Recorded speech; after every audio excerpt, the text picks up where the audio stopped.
Thanks for tuning in to the Pacey Performance Podcast. So this morning I'm delighted to welcome Danny Lum. So welcome to the podcast, mate. Yeah, thanks a lot for the invitation. Yeah. Thank you for coming on. It's a pleasure to have you. It was a fantastic introduction and well-made introduction from Alex Natera, who speaks very highly of you. And if Alex speaks highly of someone, I'm in. So I've dug into your work and got some fantastic work going on. So it's a pleasure to have you. But anyone that doesn't know who you are, Danny, just want to give us a bit of a background on yourself, education-wise, and what you're doing in Singapore. Okay. So Danny Lam. I'm the head of strength conditioning at the Singapore Sport Institute. I'm currently also doing my PhD, and my research topic is on isometric strength training for sports performance. Yeah, and that's why Alex is interested in my work, because we have common interest in. Yeah.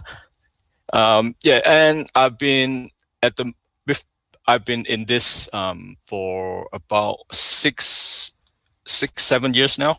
And previously, I was the strength conditioning officer in the Singapore Armed Forces, so I was dealing with the military training. Yeah, and it took me 5 applications before I got into this job. So something you've always wanted to do, get into the institute?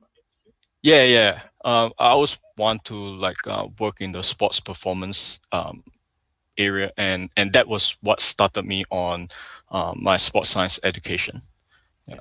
I did my undergrad years in University of Western Australia, and then after I graduated, I came back here. Yeah, started work in the military, and after about 2.5 years, finally got the job in Singapore Sport Institute.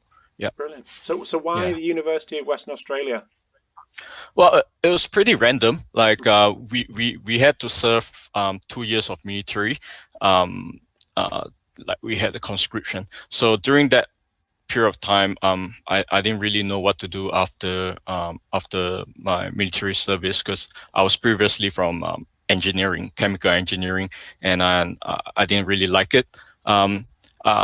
During my studies in the Polytechnic, I was participating in karate, and my sensei talks a lot about sports science, and I kind of got interested in it. So when I was about to finish my service in the military, I sort of searched online to look for university that provided sports science education, and a couple of university came up, and so I just tried to apply for them. The first one that came back to me was UWA, and I didn't know which university was a good university and so on. UWA came back to me first, I'll go there. Yeah. That was hard. Yeah. So what age did you do your conscription? Let me see. I was about 20. Yeah. Okay. Yeah. Interesting. Okay. Yeah. Very good. So good to get back home? Yeah, it was. Yeah. Different lifestyle, but I like it both. I like the different lifestyle in Australia and in Singapore, but it's much more familiar down here. So because some of your research has involved karate, hasn't it? No, I had one with judo. Okay, judo. Sorry. Yes. Judo. Yeah, judo. Okay, what's the in those kind of sports over there? What's the sports science provision like for them guys? Okay, we have about 64 national sport association, and every one of them is entitled to sports science service. The most basic one is sports medicine and strength conditioning. So if they request for it, they will receive the service. And in order to get more services like the nutrition, psychology, physiology, biomech, these sports actually have to be at a higher tier. Okay. So we need to know that they have athletes with medal potential, at least in the region, Asian region, medal potential, before they actually get to have this sports science service. Yeah. We have in Singapore Sports Institute, we have strength, sports medicine, strength conditioning, nutrition, sports biomech, sports physiology, and sports psychology. And each team has an average of about 5 scientists. Yeah. Okay, interesting. And so are you allocated to a sport, or are you overseeing what's going on? Each of us are allocated to multiple sports. Okay. Yeah. So for example, myself, I have about 5 to 6 sports at the moment to deal with. And we have kind of like we tier them into cluster A, B, C, D, and so on. So each one of us has 1 or 2 higher cluster and a few lower cluster sports to deal with. Yeah. Okay. Brilliant. Well, the reason I wanted to get you on is to dive into your PhD stuff and and obviously the work that's going on with your sports that you're looking after. Yep. But the main focus was isometrics, training and testing assessments. Yep. So we'll dive into that straight away. So just to kind of set the scene and probably start off at a logical place and testing, so isometric testing. What options have we got when it comes to isometric testing? Because there's plenty of research out there with isometric mid-thigh pull from the guys that you've worked with in Australia and America. But what other options have we got when it comes to isometric testing with our athletes? There are single joint isometric as well. You'll see people looking at mainly using the Biodex equipment for rotator cuff, external and internal rotation of the shoulder. You get to do single joint leg extension, knee flexion isometrics as well. And then we have multi-joint exercise, multi-joint isometric assessment like isometric squat, isometric mid-thigh pull, isometric bench press, and recently we validated the isometric prone bench pull as well. Yeah. So these are some of the options we have. So why would we go down that route in the first place with isometric testing versus something more dynamic? Okay. What we can get, the information we can get out from isometric work includes not just the peak force, but also the rate of force development as well as the force epoch. And if we combine the data we get from counter movement jump and isometric mid-thigh pull, for example, we can actually calculate the dynamic strength index, which I believe many coaches are using it as an indicator of whether they should train their athlete more on the with plyometrics or with heavy strength training. And some of the advantages, isometric strength assessment are much safer. So because there's no movement involved, so you don't really get injured that easily, and it's pretty quick. 5 seconds and you're done. Yeah. Of course the disadvantage is at the moment you can't really use it for exercise prescription for like the 1RM strength test. Yeah.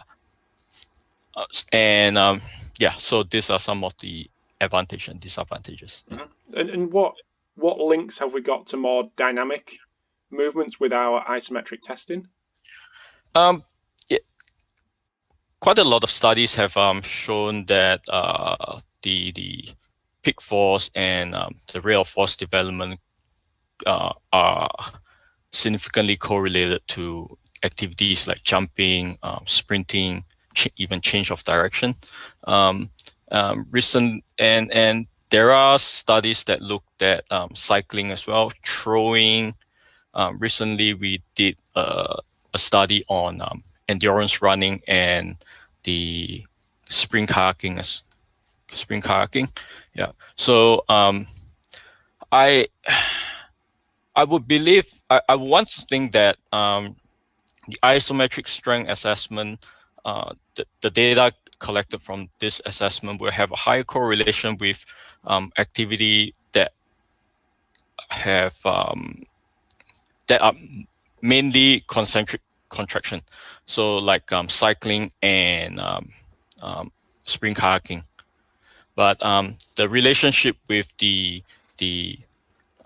dynamic activity that requires the stretch shortening cycle with the eccentric and concentric phase, the relationship might not be as great. Yeah. So if you look at the literature, take isometric mid-thigh pull and isometric squat, for example, the relationship you get from the peak force with counter movement jump range from about R equals 0.3, 0.4 to about R equals 0.8. So the range is pretty huge. Reason could be that could be a lot of reason. It could be because of the familiarization.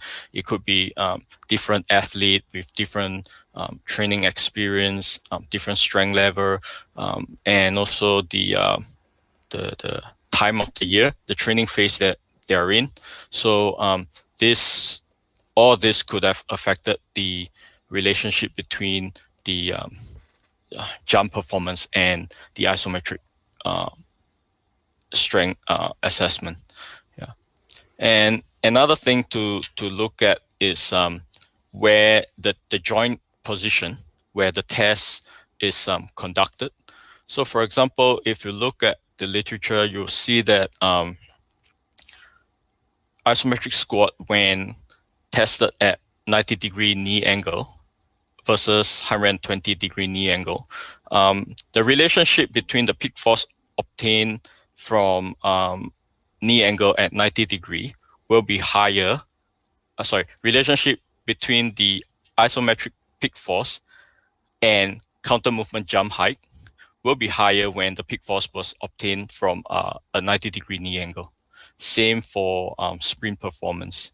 So what we can get from this is probably, if you want to conduct the isometric strength test to see if there's any relationship with certain activity, probably get the person to adopt a position, the joint position whereby the concentric force is initiated. Yeah. So for example, if we go back to the counter movement jump again, usually counter movement jump concentric force is initiated at a position whereby the knee is about 90-degree, and that is probably why you see a higher correlation between a jump height and force obtained from a 90-degree knee angle. Yeah. But there's something which is pretty interesting. That works for squat, but isometric mid-thigh pull doesn't work that way. So you can see that isometric mid-thigh pull is usually conducted in a knee angle of about 130 to 140 degree. Yet the magnitude of the correlation with a counter movement jump height is as high as that obtained for isometric squat at 90-degree knee angle. Okay. So yeah, this is something I personally do not understand. Okay. Yeah, I think so it could be the muscle activation and mechanics of the movement or something like that, but I think that requires a little bit more study. Mm-hmm. Yeah. You mentioned the dynamic strength index. Is that something you could just talk to us a little bit about? What is it? Why people would be interested in it? How we coaches are collecting it? Is that possible? Okay. Yep. So dynamic strength index. So what we do is, first we collect the max peak force from isometric mid-thigh pull. So theoretically, that is the highest amount of force your lower limb can produce, right? So then after that, you get someone to perform the counter movement jump, and you get the peak force obtained from the counter movement jump, and you divide it by the peak force obtained from the isometric mid-thigh pull, and you get a certain value. and this value is the dynamic strength index. And so what it meant is the isometric force is the highest amount of force you can produce, and how much of this force can you translate it into a dynamic movement. And so that DS dynamic strength index provides you with an indication. So if I can't really remember the exact number, I think it's if it's below 0.65. So if the dynamic strength index is below 0.65, it sort of indicates that your athlete might need a little more or ballistic training, like plyometrics. But if the dynamic strength index is above 0.8, then, sorry, am I right? Yeah. If dynamic strength is above 0.8, the athlete probably needs more heavyweight strength training. Yeah. Interesting. Cool. Well, just moving on from the testing side of things onto the training side of things. So isometric training as a whole, as a modality, why would people do that? What benefits are people going to get from isometric training? Then we'll dig a little bit deeper into that topic as a whole. Yeah. Okay. First of all, again, it is similar to the isometric test. It's simple. The risk of injury is very low. You can see in most of the injury rehab cases, people will start off with isometric training first. Yeah, get the muscles activated, get the muscles working, even when they are in the cast. The exercise physiologists would advise the patient to perform some form of isometric contraction so that the muscle is still working. Yeah. So these are the advantages of isometric strength training. Of course, the disadvantage is people believe that isometric strength training is you only gain strength in that specific angle, specific joint angle that you train at.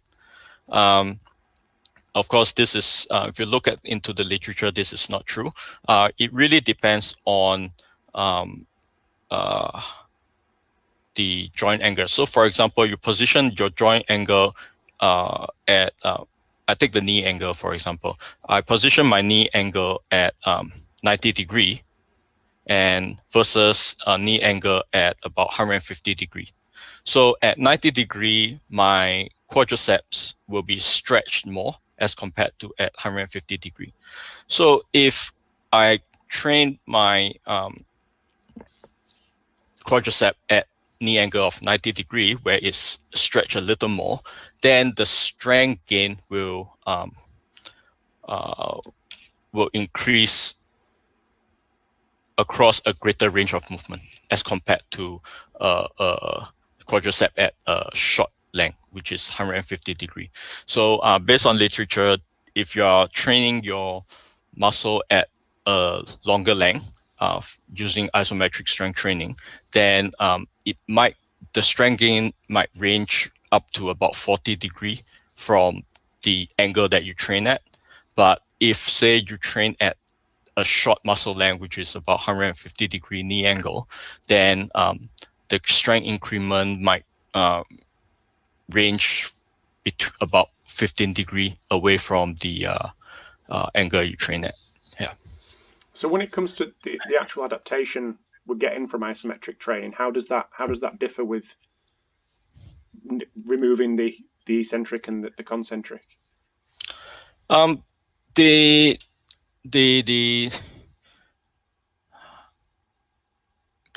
Adaptation is pretty much similar. Yeah, like you still get strength increment, you still get increased neural firing, neural recruitment, and hypertrophy of muscle. One of the adaptation that isometric training is superior to dynamic movement is the increase in tendon stiffness.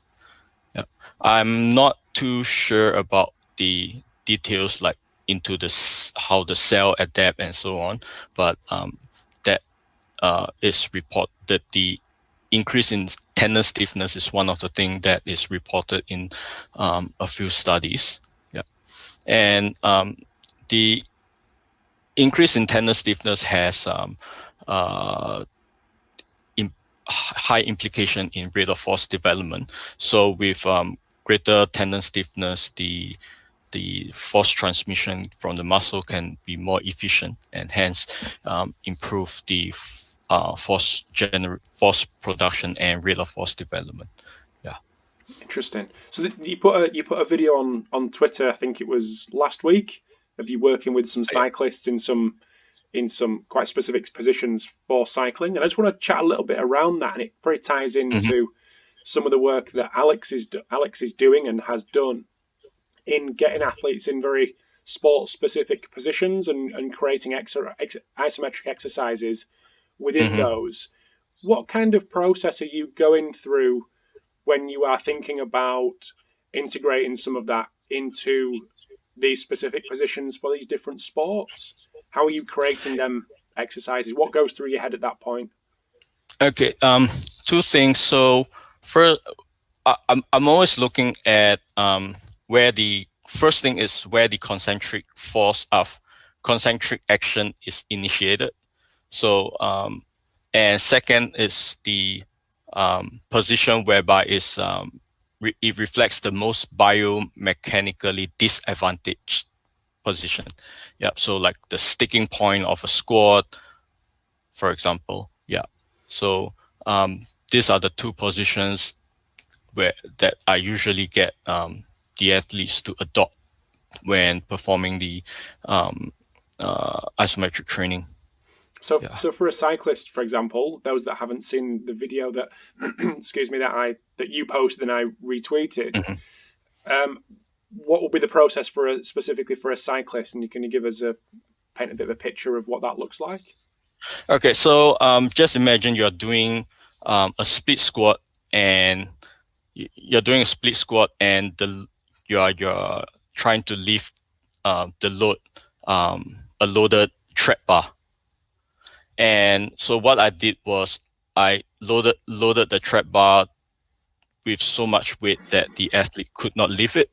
Yeah, so it is basically getting the athlete to perform the isometric split squat at the bottom range of the movement, and that kind of that was kind of similar to the position a cyclist adopts when he's on the bike. Yeah. So before they push down the pedal. Yeah. Okay. Yeah. Yeah. Okay. So there recently there's this study by Cordy et al. Yeah, Cordy. I think his name. Yeah, Cordy. He actually what he actually did was he got this cyclist to be on the bike, and then they actually made sure that the pedal could not move.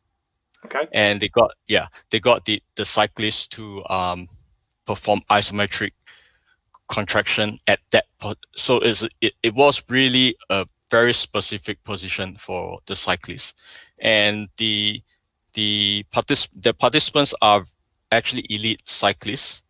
So they actually showed that with that training, even an elite cyclist could improve their peak power. Yeah.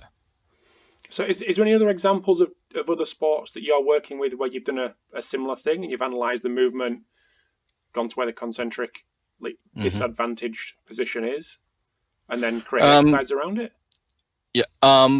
We did with the carcass. So I have a study which I did with the carcass. What I did was I replaced like 2 sets of squat, 2 sets of bench press, and 2 sets of bench pull with the isometric version of it.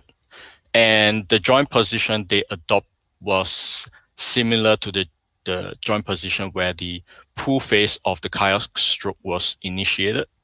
And what we found was with by replacing two sets with isometric training as compared to a normal traditional strength training, the carcass strength actually increased, and performance on the ergometer, 200-meter time trial on the car ergometer was improved more than the group that only did the traditional strength training. Yeah. So what I believe was that because we got them to perform the isometric training at the position where the kayak stroke was initiated, that sort of increased their ability to overcome the initial drag force that they would face. Yeah. One interesting thing that the studies that you've mentioned, the work that you've been doing with high level athletes, is this applicable to lower end athletes and maybe youth athletes to incorporate this sort of training? I believe so, because some of my participants for the kayak study were actually collegiate athletes, so they weren't training as much as the national team. And I also have one study that I just did with recreational runners. So yeah, and what we did was we compared plyometric and isometric training for endurance running performance. So the isometric condition did isometric mid-thigh pull and isometric plantar flex of the ankle.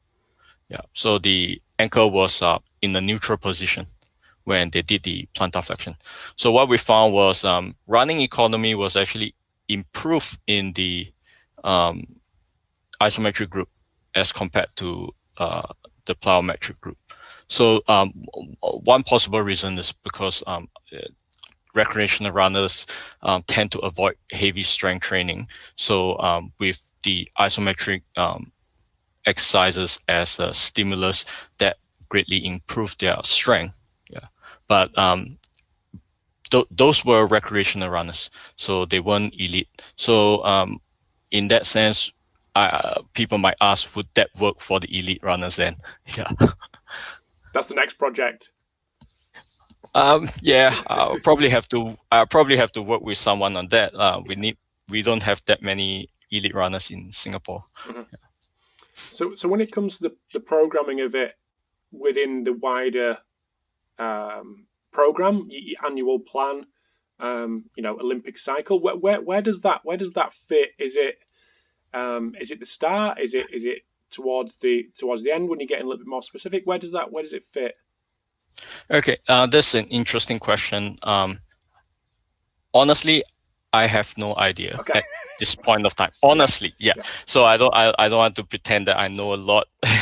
Yeah. So what personally what I do with my athletes is I would slot in the isometric in somewhere in the middle of a strength phase, because we know that if you've been training with the same method for a long time and you tend to plateau for a period of time. So with the addition of the isometric training for a few weeks, that might help to break the monotony, and you might see some improvement. And then again, I don't know at this point of time, we don't know whether isometric, if I continuously get the person to perform the isometric, would there be a long-term benefit? Yeah, because all my studies have been only 6 weeks long. Yeah, but I will be working on that as sometime this year.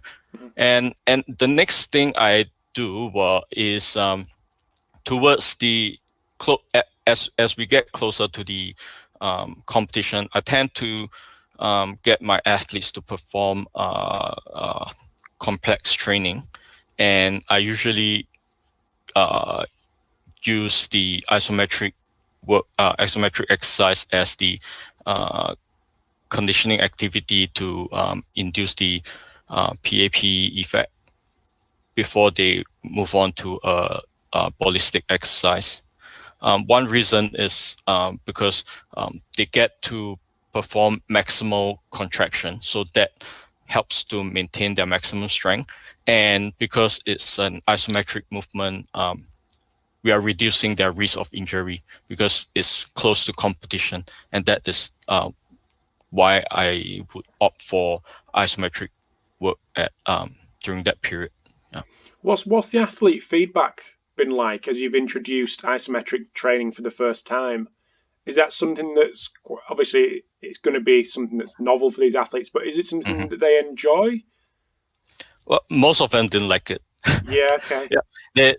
They like the outcome. Yeah. But they like the outcome of it. They feel them like after a few weeks they got stronger, but when they're doing it, they really didn't like it. Yeah. But they like the outcome. Yeah. Okay. Interesting. So when it comes to looking at different physical qualities, is it possible to manipulate certain variables within the isometric modality to target certain physical qualities, strength, hypertrophy, etc.? Okay. All right. So if you look into recent research, they actually categorize isometric training into two different methods: the overcoming and the yielding. Overcoming is the method that I've been researching. So you push maximally against something you can't move, and the other one is the yielding method or the holding method, whereby you actually lift a load that you can actually lift, and then bench press, for example, you lift probably maybe about 60 to 80% of your 1 RM, and then you get to the sticking point. You hold it there for 10 seconds or so before you push it concentrically. So that's the two different methods.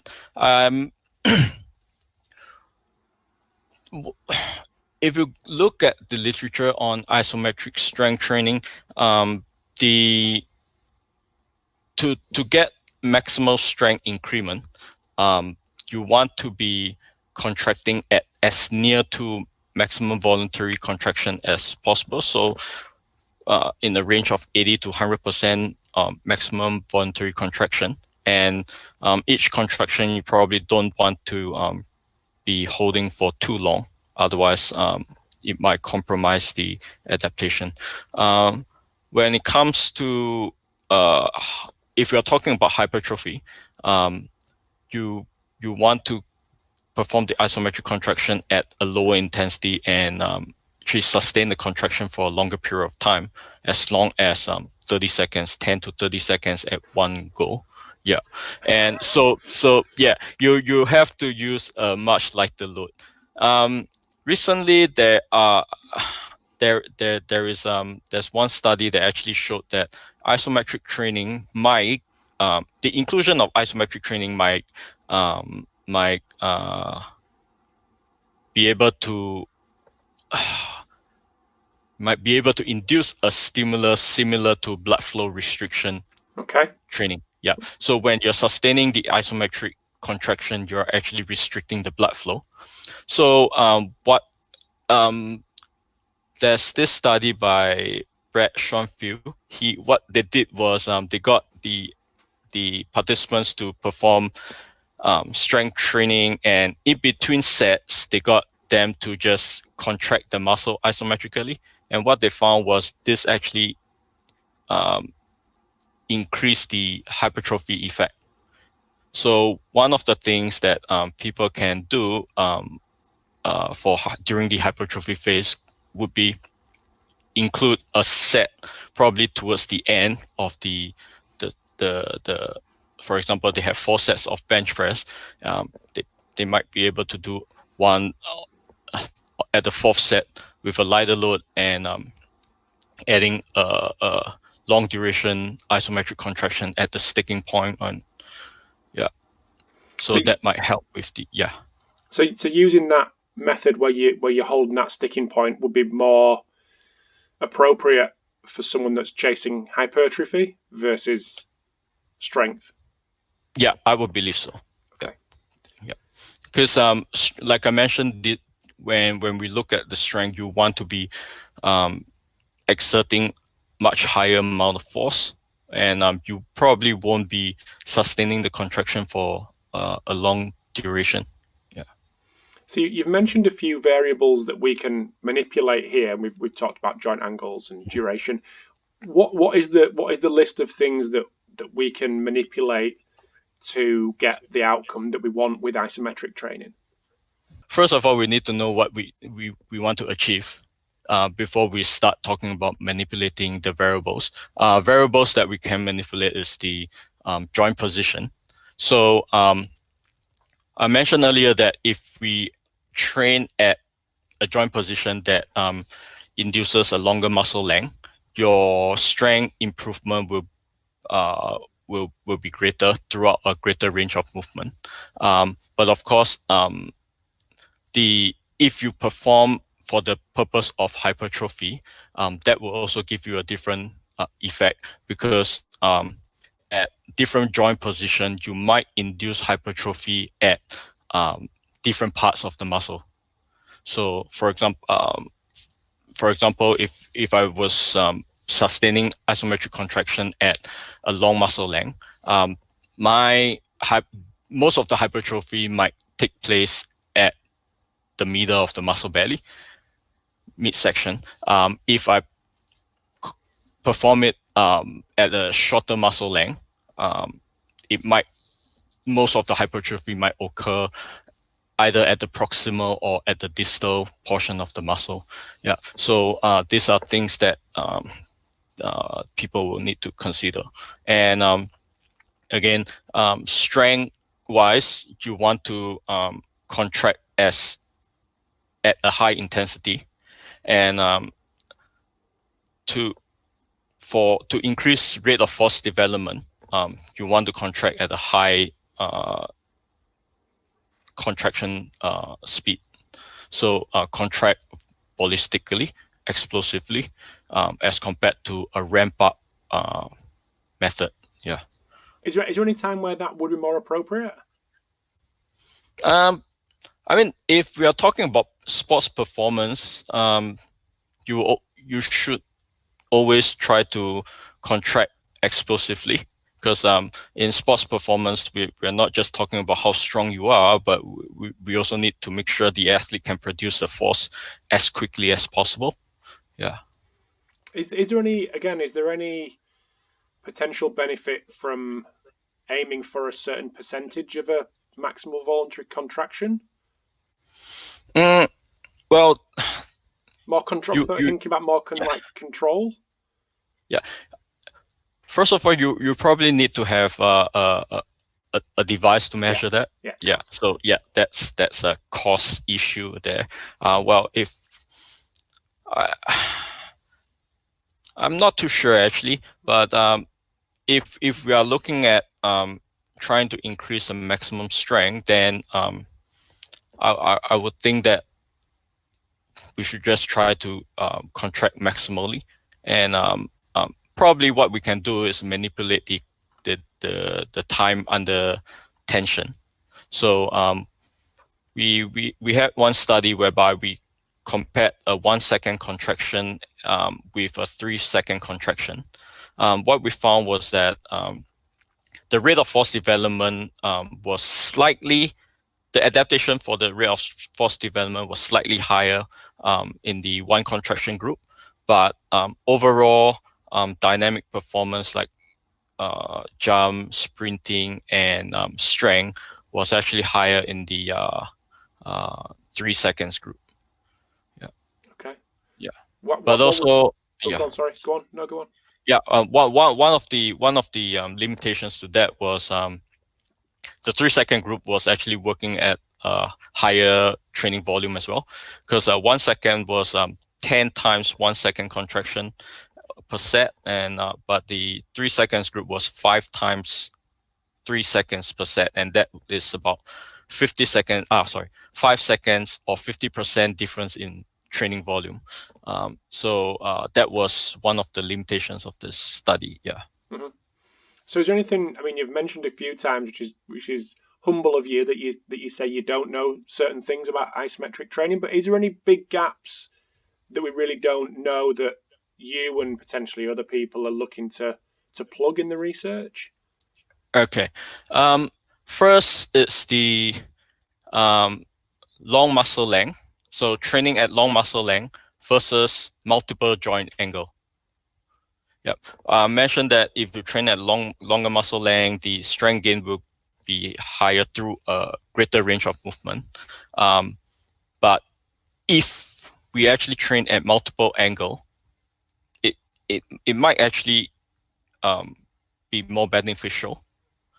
But then again, if we do that, so for example, I'm going to do a bench press at 90-degree elbow angle, and that induces a long muscle length for the pecs. And that would be 3 sets of 90-degree angle, right?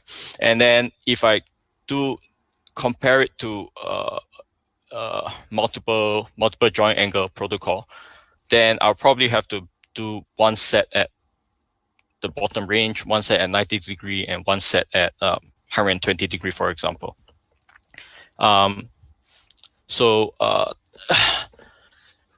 we might see is that based on what I'm hypothesizing right now, we might see a greater gain in 90-degree angle, strength gain at 90-degree angle for the single joint angle group. But when it comes to the strength gain at other joint angle, we will see it higher at the 3 joint angle group. Yeah. Mm-hmm. But yeah, that's something we need to further study. Right now there isn't any. There was only 1 study that compared a single joint exercise, but they didn't see any significant difference. Yeah. And that was the one and only study I saw. Yeah. Go on, Danny. Carry on. I'm interrupting you again. The other limitation I would say is how long can this beneficial effect last? So like I said, all my studies are actually only 6 weeks long. Is there going to be beneficial effect if I have that isometric training for a 6 months period? Yeah. So this is something we need to look at. And the other one is comparing the training effect of a yielding method and a pushing method. So in a recent study, they actually mentioned that the pushing method is like a concentric contraction, while the yielding method is more similar to an eccentric contraction method. So if we have someone conducting the study, what we can do is getting someone to push against something with 80%, like for example, 80% of MVC, and the other guy resisting with 80% of MVC, and then we take a look at what's the difference in adaptation. Yeah, so this is another gap in the current literature. Mm-hmm. So when you're programming isometrics, is so take a squat for example, would you completely remove the traditional squatting movement to be 100% replaced with an isometric exercise in that instance, or would there be a constant stream of the more traditional movement of a squat? No, I'll probably just replace certain number of sets. Okay. So for example, if I'm going to get the person to do back squat, 4 sets of it, I might have him do 2 sets dynamic, 2 sets isometric. One reason is because the isometric is, compared to dynamic, isometric is better at improving the force production at a specific joint angle.